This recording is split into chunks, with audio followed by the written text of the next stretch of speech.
I do terraforming. I've been doing so for the past 3 years, and I've worked with a few teams such as Shapescape, Spark Squared, and Game Mode 1. Now, today, I'm going to try my best to explain a few of the techniques I've personally used a lot or used to use in the past. Hence, I grabbed a few of my older terrain pieces, as people have often asked me exactly how I did it. So I felt it was appropriate for me to grab them and showcase them, tell me exactly how I did it. So people might be able to recreate those techniques for their own builds. Now I'm going to try to keep this decently straightforward. The plots around the bigger plot that I'm going to be at are claimable as far as I know, so you can later test out some of the stuff I'm going to be talking about. However, please do keep in mind, I'm going to just try to get through this pretty straightforwardly, as I said. And it might be good to just keep up and keep following me, as that's just easier and that makes sure you won't miss anything. So to start out, I think it's on the also, do you know by any chance if people are able to TP to me, or do I need to give them directions?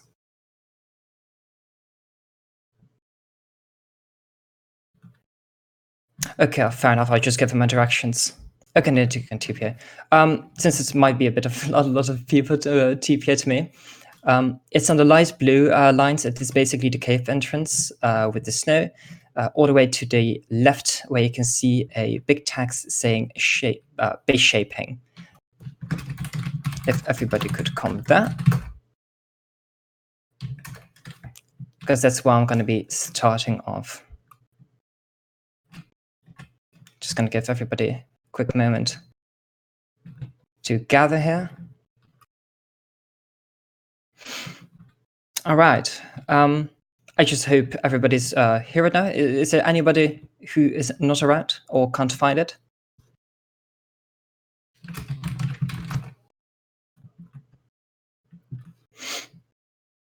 Okay, thank you, Igric. That's amazing. So, to start off with this part of the terrain, and yes, this is going to be recorded. As far as I know, Doorstores in Game of 3 and should be recording it.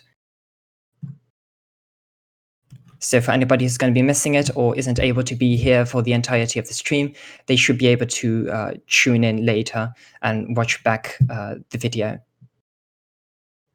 Now that we're all here, to start out with the big text that says base shaping. Now, for a lot of what I do, and I've mentioned this a lot to other people, you really want to start with a basic shape. Now, there are a multitude of ways to create these. However, the most handy and efficient way, I think, of doing it myself is to start with using the border brush. The border brush, I'm just going to fly over quite quickly, as it isn't a very, very important part, but might be handy. So I'm just going to use the broadcast chat on Discord to put the command there, so you know exactly what I have used for this. Let me find it, broadcast channel.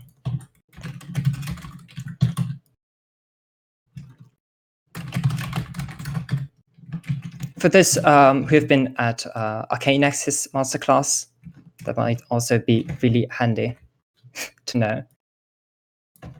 If you are familiar with his tools, definitely go check out the stream he has. It is been up for a recording, so you can watch that back.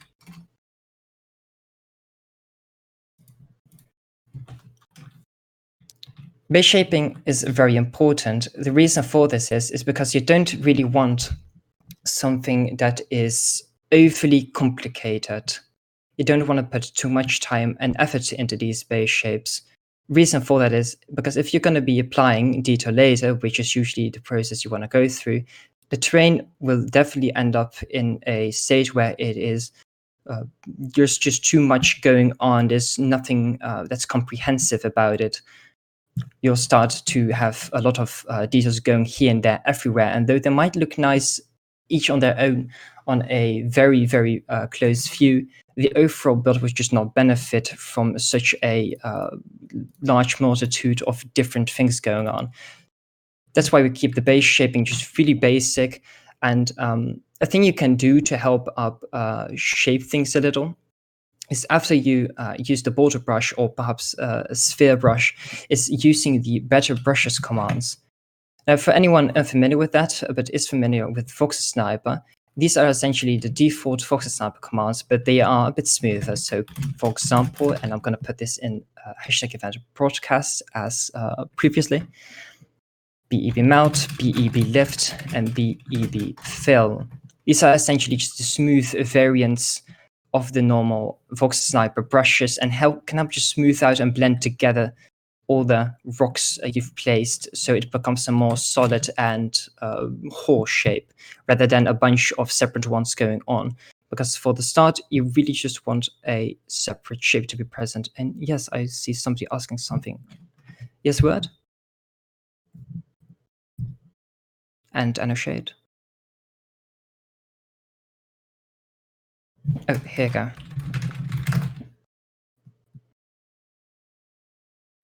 All right, going on. As I was saying, be sure that your entire base shape really just looks like pretty much a bigger blob. This only roughly needs to present the shaping that's going to be final. Because after you're done with this, we're gonna go off to the next step. Now, at the time, this was all the cracks and crevices were all done with hand carving, which is of course something you can do if you have the time, and it might be beneficial to do it to just have as much control as possible over the terrain. However, you could also achieve this with very small brushes that have a size that's basically only 1 or maybe 2 by 2 blocks. Now, what you start to see in the detail especially, which is very important, I think, and I see a lot of people go wrong, is that you don't want the cracks in the terrain to go everywhere. A lot of times people might have them go horizontally straight, like basically each possible site you can imagine. And what this is gonna do is not gonna make the terrain look comprehensive and understandable, because making terrain is quite similar to doing pixel art. You want to convey shapes that are clear and easy to understand. This is also a lot easier on the eyes. You want to have a mix of both a smooth, understandable part, but also details that make it more lifelike. There isn't really much else to go over this with this part. The really thing you want to keep in mind, as I was mentioning earlier, keep the lines roughly going into the same direction. If you look at most of these, they're all horizontal or they are angled in such a way that seems consistent. And that's something you really want, is consistency, because consistency is key with everything. If you, like mentioned earlier, if you're gonna have shapes, everything, it's just gonna look too much. However, this brings us to step 3. And step 3 is very important, I think, not necessarily in the way I actually thought about when doing this, and that is that coloring is very, very powerful. Now, you don't need a very complex coloring. I think even if you are spending a lot of time on detailing the actual shape of the terrain, you shouldn't texture your terrain that much. The reason for that is because if you use too many blocks, too many patterns in your terrain, it's going to make the shaping of the terrain hard to make out. And that is going to nullify anything you've previously worked on. So hence I did this on the actual terrain I posted on Twitter is granite. Here you just kept it stone, but it adds some variation. The white snow adds the largest contrast, and this is basically the same you want to do for grass. Is placement is very important, because you don't want your terrain to start looking blotchy. I think the good part here is that the snow looks like snow. The reason for that is you have the heavier snow on top. You have some wind-swept small bits of snow going on, and if from far away you could say that looks like snow, and the terrain doesn't look blobby or blotchy because of it. A good example, actually, I'm going to quickly create some spheres to the side here.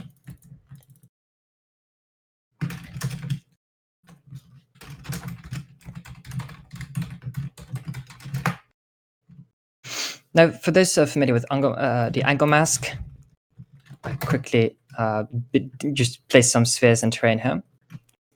You can see this might not look as good. Reason for that is there's a lot of edges sticking out. It just feels really rough, and it shouldn't be in places. So the goal you want to really go for is make sure your coloring is placed with thought everywhere. You can keep some rougher parts and some smoother parts, but due to the contrast in colors, this is really going to be able to dictate your shape. Your shape can be really good, and you can be the best voxel artist there is. But if your coloring is just generally off, it can make the entire terrain or otherwise organic build gonna look off. I'm gonna quickly undo this here. Here we go.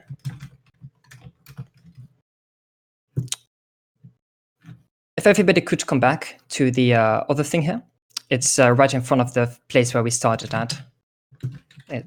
X7671 Z63.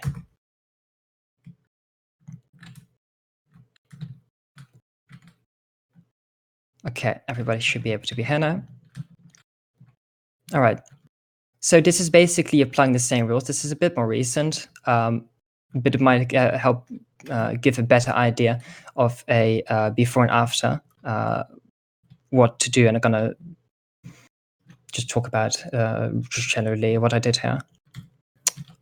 As you can see, I really didn't touch any of this. This is basically just a bunch of borders placed together.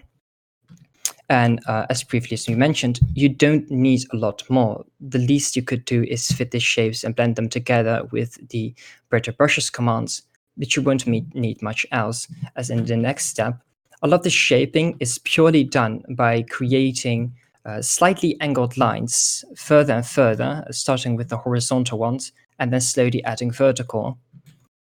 Quickly on the side here, with the base terrain, I'm gonna quickly grab my brushes for a slight moment. Open my art clicker. There we go.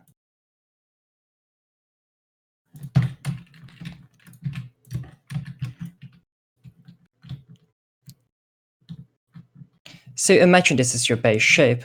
For those familiar with my guide, BEB melt. I'm gonna quickly put that command here. Size 1. If you just take your time, this might be a slightly tedious process. You really just want to only get the lines horizontal first, because as mentioned earlier, consistency is key. Now, something I'm just going to quickly do wrong to showcase what you don't want to do is, let's say, have one line here going this way suddenly, and one that goes and stops halfway.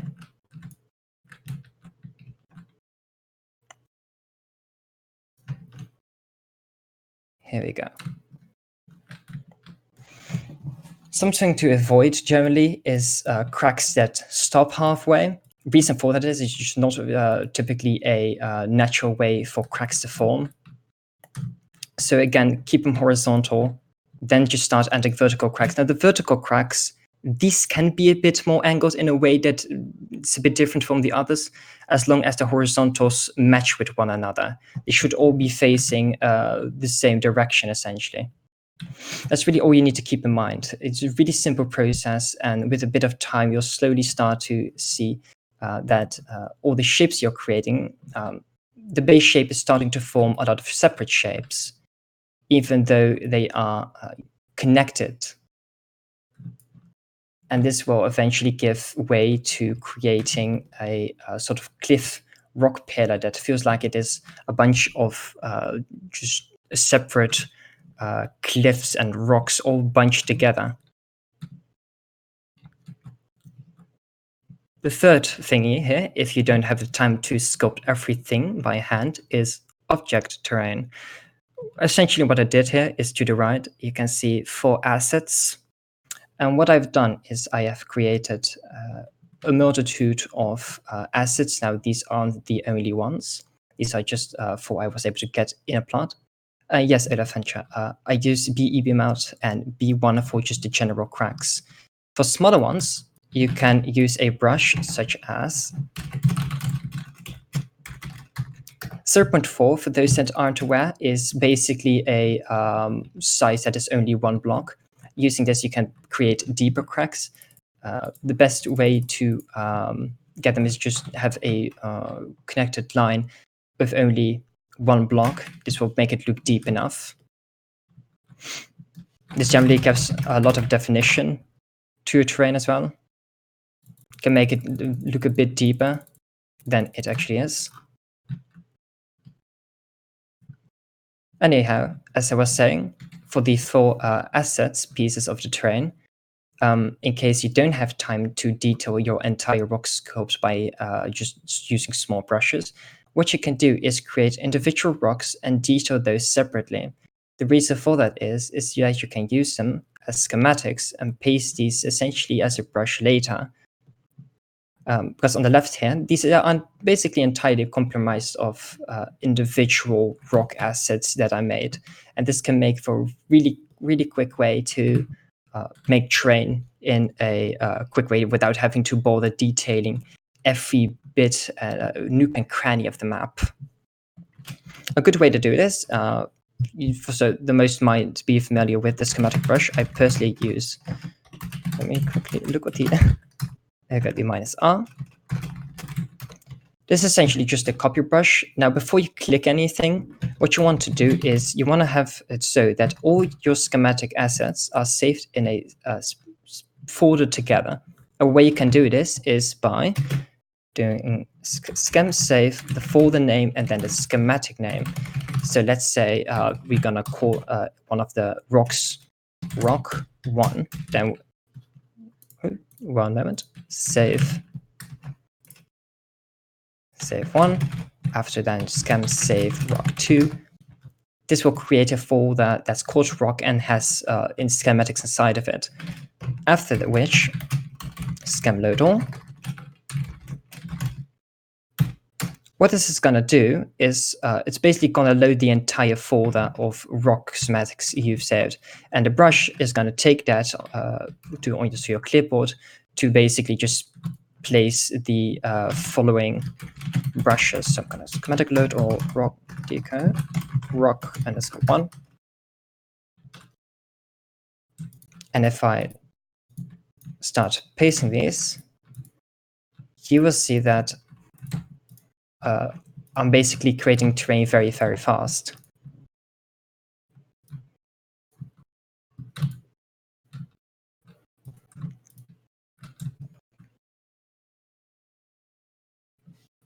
This could spare a lot of time. The -R command, yeah, basically, Argag was just going to go over that. The -R basically applies a random rotation. That's kind of quite important because the details are pre-made and they're not going to change. Having it so that they are randomly rotated makes it less pasty. It makes it less world edity-like, essentially. It's really weird to see a terrain with all the certain parts facing the exact same direction and having the exact same detail. Quickly, meanwhile, are there any questions regarding any of the examples I've given so far?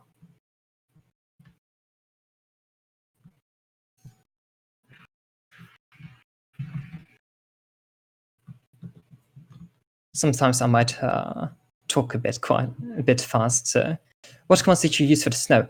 Actually, that is a bit of a tedious process. I'll just give the command. I'll give the commands in a quick list in a moment. Reason I'm saying that is because I really don't use this technique anymore, because there are better ways to do this by now, and this requires a lot of commands, as well as the fact that a lot of the more thin lines of snow were actually hand placed. Generally, a lot was hand done, like the carvings as well on this terrain, as I really just didn't know how to do certain things as efficiently yet. Throughout time, I just started to pick up new ideas and ways to do things better and faster. For those interested there, let me quickly grab the list for you.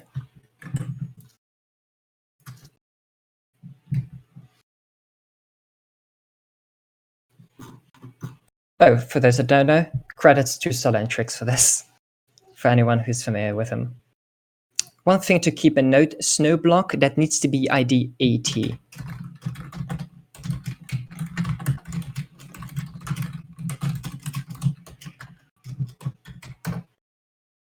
And snow needs to be 78.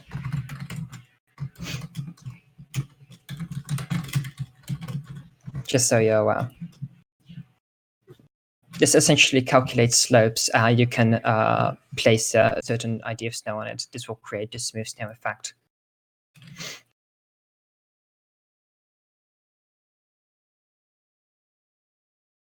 Handwork is definitely not that. Are there any other questions for the meanwhile? I don't want to go over too fast for anybody to not be able to properly understand something. Nothing? Okay, very well. If everybody would follow me to the sign that says cliffs, it's using these cyan blocks. And it's right next to the object, big object train thing. What command gives you block ID? No, it's not an item. What you can do, X-rays, is grab a stick, info, and then click on just the block you want. That's how you get the block ID. As I was saying though, if everybody could come to the sign that says cliffs and the 369. Something that's makes cliffs really easy to make to start off, and this is a really basic and quick way to do it, is using sphere brushes. You might have seen it back in the day. People used to do a lot with sand spheres. Now, fast basic word method has made it so that if you place sand, gravel, or use the -F tag on any sphere, it will essentially fall down like sand used to do, but then instantly, so you won't have to wait for sand to fall either. If I grab a brush, for example, I can basically create these shapes really quickly. And these will also stack down completely down.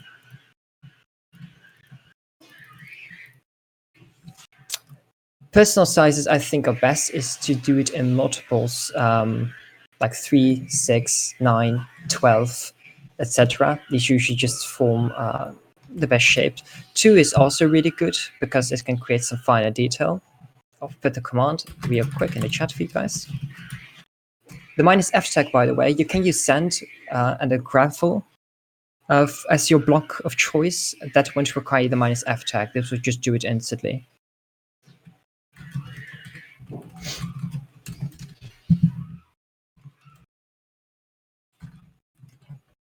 There we go. No, this is not BR border. This is actually just a regular sphere brush. I was actually the one who suggested to Arcanex if he could implement a -F tag. You are able to actually do this with the border brush as well. An example of that is, for example, 1319 1SF.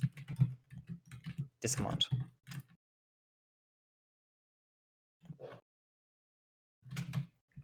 You can also use bigger shapes like 23 to 6. The reason I don't really use this a lot, I was really interested in using it at the start. It's just a bit laggy, except especially with larger sizes. That's why I personally don't really use it. Oh, you can. This is Arceon, so this is the paid add-on.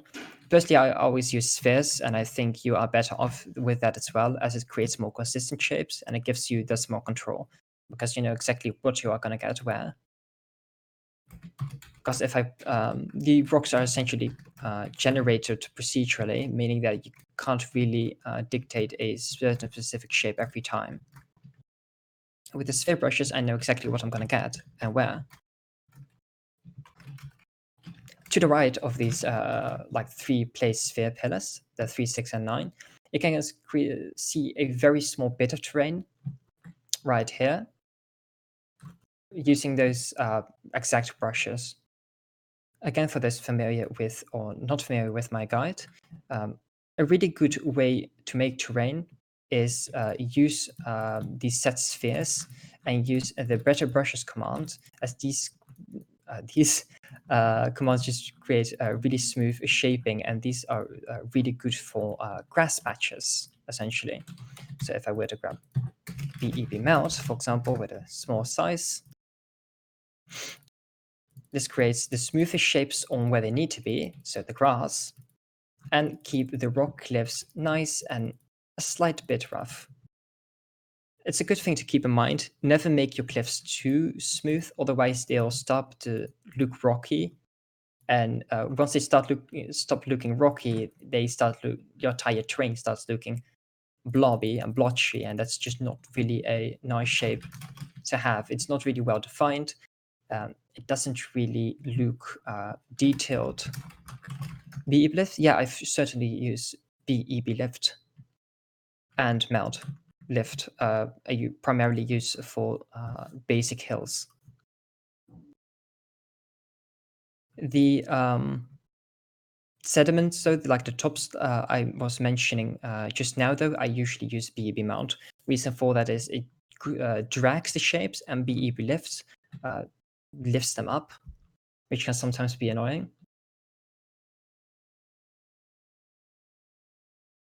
Behind this is a small bit regarding cliff detail. Yeah, I have used Web Machine quite a lot, actually. During 2017 up to 2018, I kind of quit mostly because I didn't feel it gave me a lot of control as much as I wanted to. So I haven't really used it until then.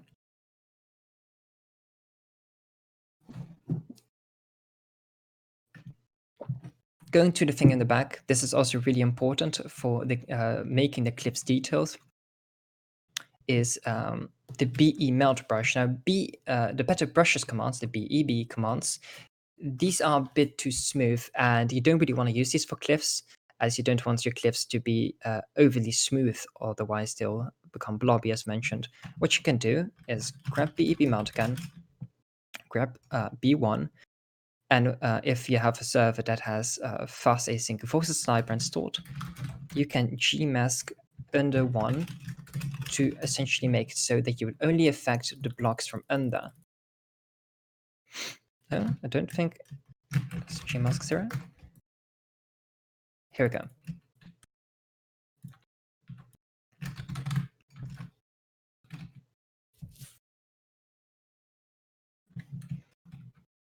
This makes making erosion and cracks in your cliffs a lot more easily, because you won't really have to bother with making small overhangs in places where you don't need them or want them to be, and having to hand fix them up later. You can kind of see this in the second example. That's like the second step, essentially. You have these deeper cracks. You can just play around with it, really. For those unfamiliar with how erosion looks, I think the only real thing I can tell you is to just look up examples online of how cliffs look like, erosion looks like, and perhaps for those that make web machine maps, you can get some slight inspiration there for how cliffs might look when erosion is applied. So it really is just these vertical cracks, and you can make the cliff a bit more rocky as a result, because essentially, just like with all the other examples, you are grabbing a basic shape and creating individual shapes out of that. And that is how erosion works in real life as well, and this makes it a lot more logical. You wouldn't, for example, have a flat surface and try to raise the things that remain out of it from the ground. You carve away. That's a lot better, a lot faster, and it will look a lot better as well. Something that might be missing from your terrain, even if you have applied this, is horizontal detail. This kind of plays in the earlier examples where you can see a lot of horizontal detail going on, overhangs. This can give a lot more character, and but don't be fooled, because cliffs definitely do have a lot of vertical terrain.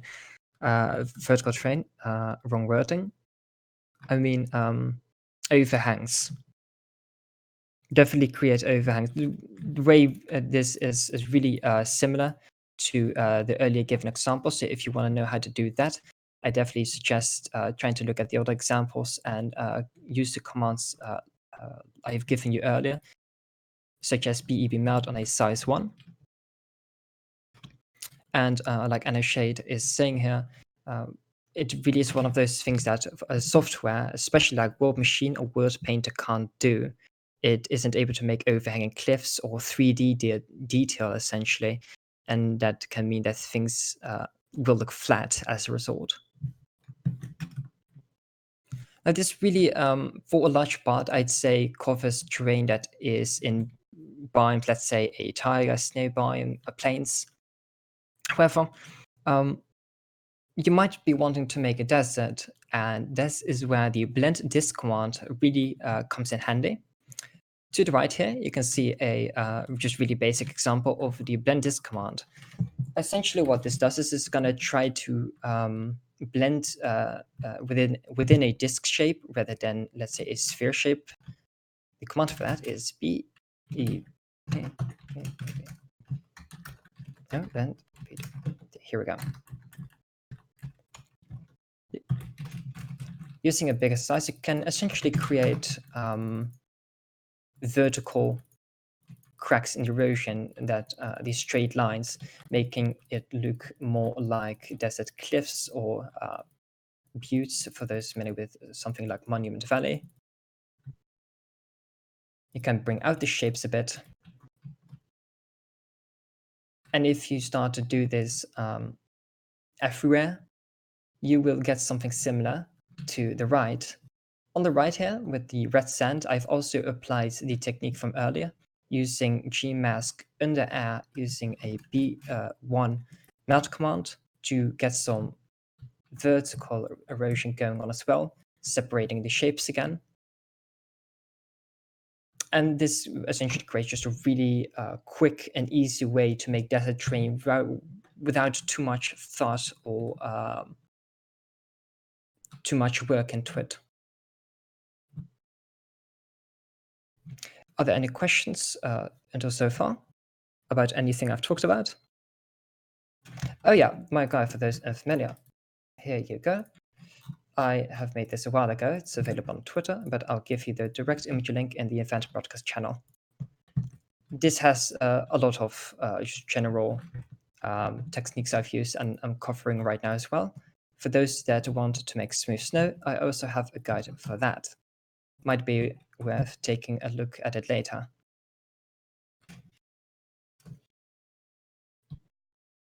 Something I haven't really made a guide on, and I'm planning to, is making a stratified pattern. For those that don't know what it is, you might be familiar with how a mesa looks like, essentially with these straight lines going everywhere.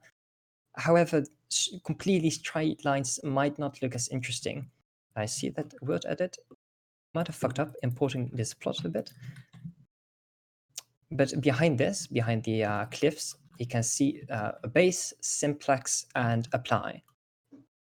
I might have clicked it with a pixel brush.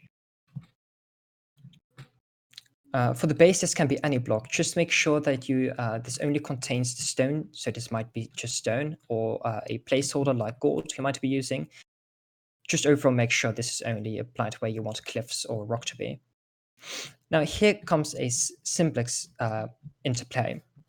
This is going to be a large size with a larger band of different colors. I'm going to quickly give you the command for this, and it's quite a long one. So be prepared.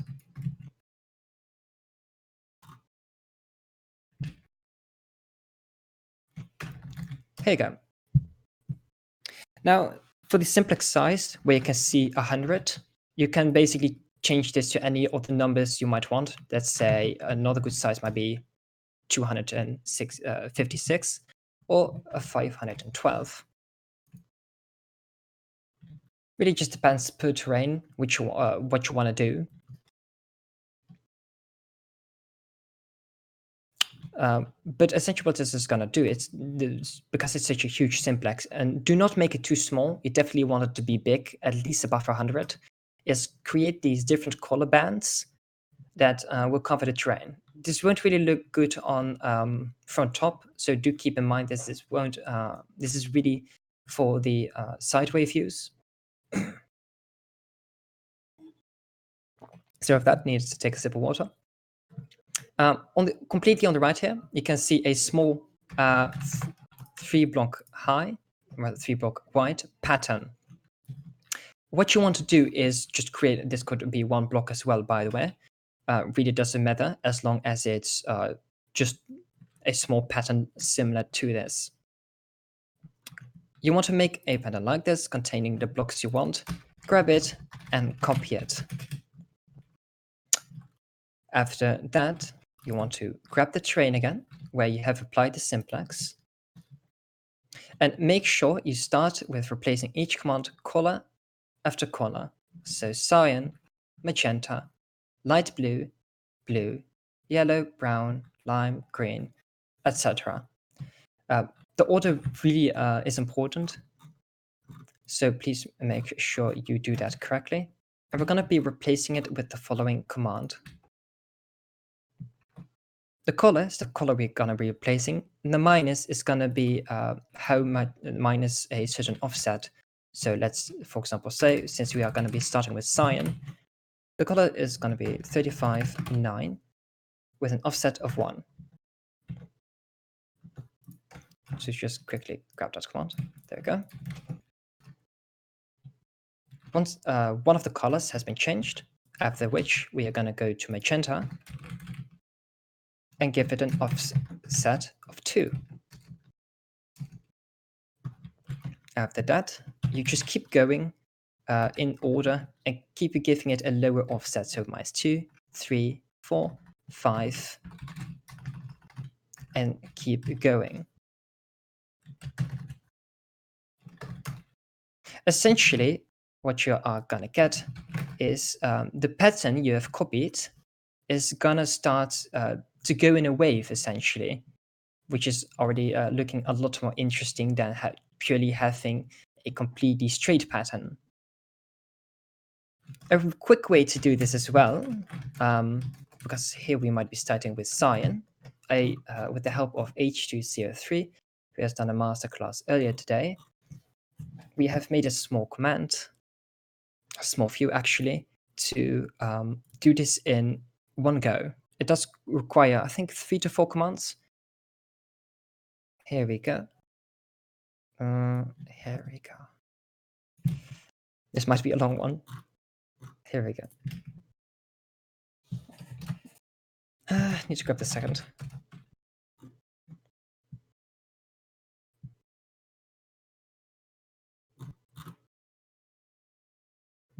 Making a command like this, what hashtag mask is going to do is it's going to mask one thing, and it's going to turn to this. And that's why this way we can essentially make a really, really long command of different replace commands that are going to be doing one thing in the whole go. So that way it can do multiple colors at the same time. After this masterclass, I will quickly write out a complete command, so everybody has access to just to do it in the entire go. I never really was able to finish this in the time I had. Definitely will, though, after this masterclass right away. That is it for the stratification pattern. But for those that are looking for more basic coloring, we go to the right, where it says texturing. Here we have just a really small basic piece of terrain. And on the other side, we have colored it with just a normal angle mask and a rate of change. For those unfamiliar with rate of change, it's a command that essentially grabs the flow lines of the terrain on a certain angle. The way that looks like is as follows. You have this minimum angle, maximum angle, the width, and the block ID you want to change it to. So for example, what we have done here is size 3, 159, there we go. This is going to grab the cracks of the terrain and fill it with the block that you wanted. What you can do, of course, is also mask the stone, so it only applies to the stone. But what you can also do is use biomes on it. Maybe you want to have some dirt flows going around. Those ways just a really easy way to create terrain without having to bother with a lot of small brushes or separate commands. I also, just like the previous command I will be finishing after the masterclass, I have a command that does it entirely in one go. That way you don't have to bother with doing this all separately. 48, 1. Here you go. The angle mask for those to use this command on rounded terrace. What exactly are you referring to? If you mean with overhangs, I'm assuming you mean.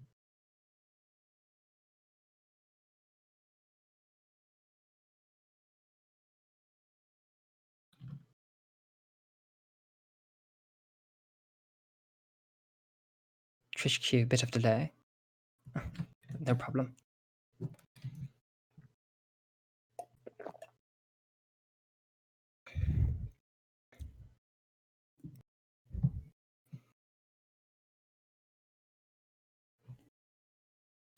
Yes, however, what do you define as rounded terrain? Do you just mean smooth? Blobby. It might as work as well on blobby terrain. Generally, even slight indents will work. If you look to the left, you can see that the terrain isn't really incredibly rough. It's quite smooth, actually, even in the rock parts, though the commands really just grab the small places in between. For those unfamiliar with the angle mask by now, what it does is, if you're familiar with World Painter, it's going to replace blocks on a certain angle. So for, let's say, cliffs generally are steeper, so they are going to be above, let's say, 45 degrees. So you're going to want the minimum block, for example, if you want to replace grass, to be 0, and then give a maximum. You can really vary between, let's say, 45, maybe 30, maybe 50 for max. It doesn't really matter. I personally use 50. What you want to do after is add this small bit on the last part. The under 0 thingy is important because angle mask in fast AC rotated is slightly broken, and it might replace stacked grass down on your cliffs, and that's not really going to look pretty. This will prevent it from doing that.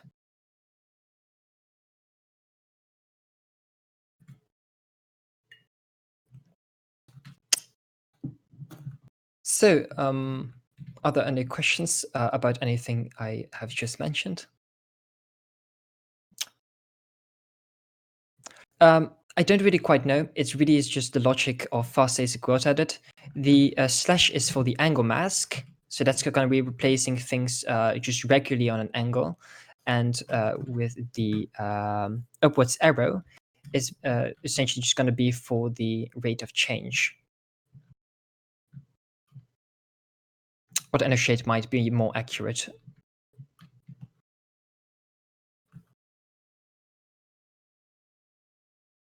I'm going to quickly open the... here we go. I'm going to quickly open the Twitch chat as well so I can see if anything's missaid. For a large part, this is what concludes terrain, but I have one last bit here. It's all the way in the back. It's essentially the small green hills.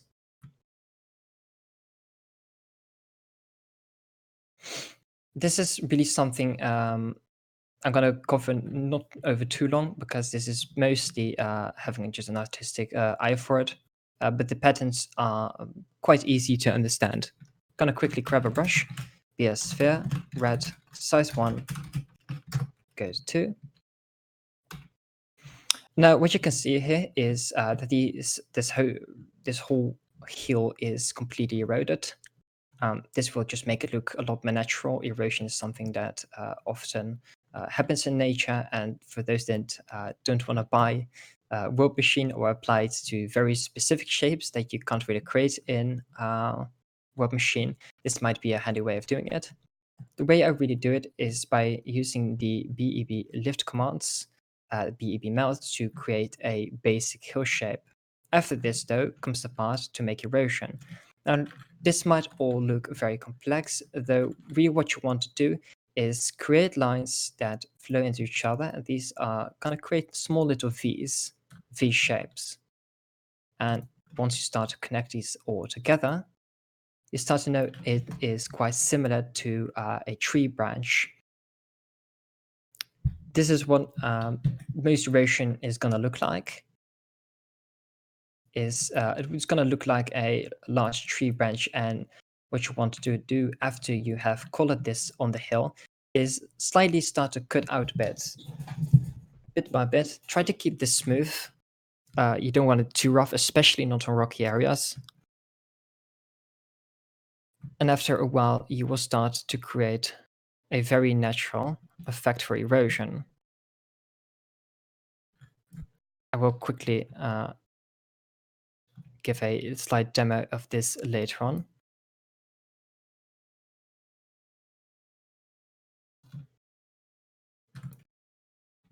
Really just repeating this easy to follow pattern.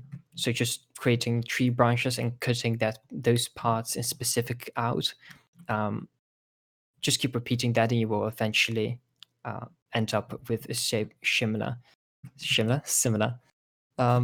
For those that want to know the commands for this, it really is just BEB lift for the, let's say, a basic hill,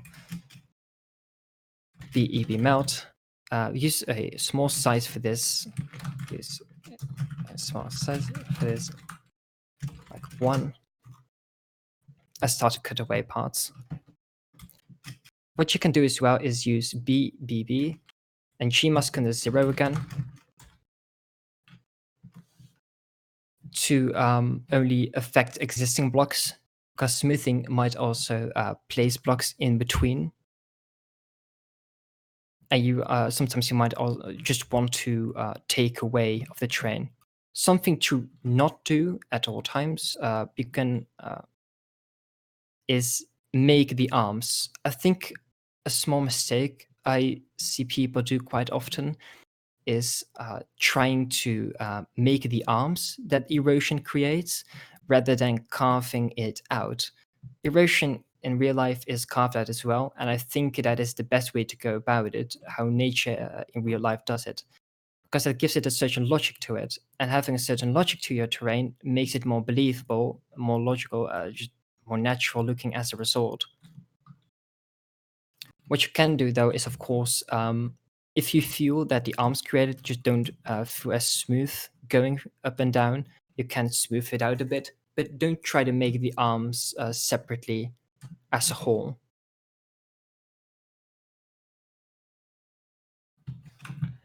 I think that about concludes it. The last thing I'm just quickly going to conclude because I was asked to is height brushes. For those unfamiliar with height brushes, this is really similar to World Painter again. And what a height brush is a grayscale image going from black to white. The darker it is, the lower it is, the whiter it is, the higher. And if you have a lot of brushes, there are folders available in Builder's Refuge, for example, where you can grab from. And a height brush is gonna grab that to try and create terrain based on that. So if I just grab a brush real quick, going through my folder here. Entitled. Here we go. Oh, damn it. I deleted something. Here we go. The height command is as follows. Radius image link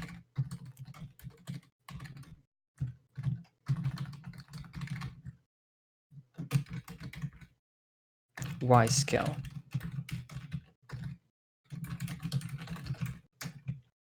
So what I'm going to use here, for example, is br height size 20. This is the image length 0.0 and 0.5.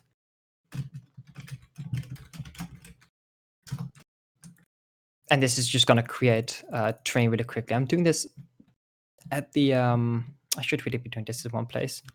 It's close to the texturing part.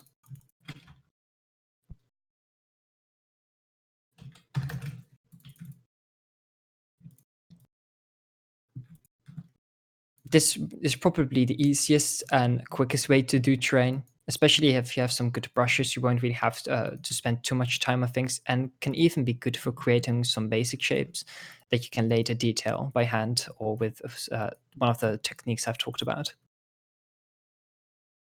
I'd say this about concludes everything I wanted to talk about.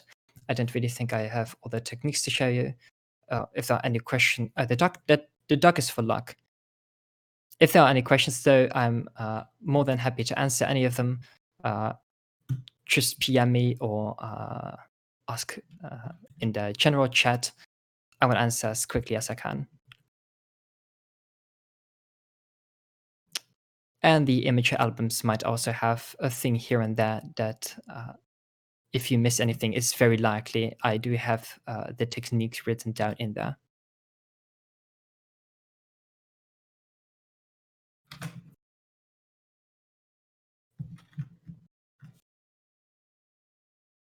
There we go. Go to the beacon chat. I'm going to be in the Q&A chat, by the way, for if anybody still wants to ask questions. So I guess I'll see any of you there if you still have